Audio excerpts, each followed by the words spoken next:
Zvolta ġdida fil-każ tal-isptarijiet, hekk kif kmieni filgħodu sar magħruf l-imħallef illi qudiemu kienet qed tinstema' l-kawża li fetaħ il-Partit Nazzjonalista sabiex jinġibu lura l-miljuni li sterqu minn dan id-deal, kellu jirrikuża ruħu.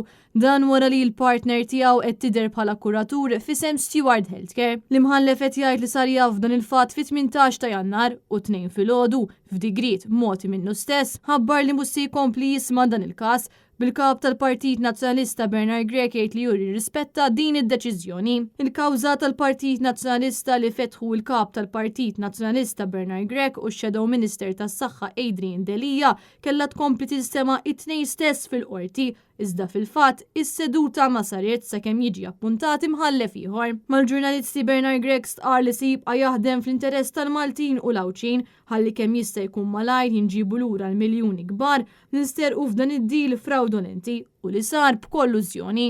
Huwa biss il-Partit Nazzjonalista illi qiegħed ifittex l-interessi tal-poplu Malti u Awċi. Nfakkar illi l-qorti fid-deċiżjoni tagħha f'Ottubru fl-appell kienet qalet illi dawk li suppost qegħdin hemmhekk biex iħarsu l-interessi tal-poplu Malti u Awċi kienu iktar qegħdin magħhom biex iħarsu l-interessi ta' dawk illi lilhom huma taw l-isptarijiet.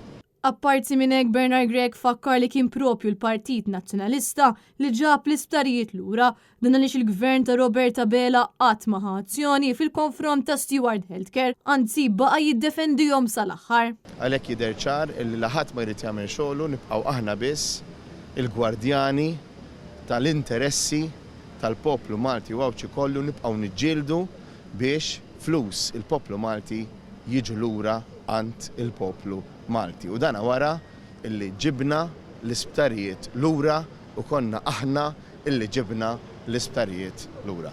Giulia Falzon, Alnet News.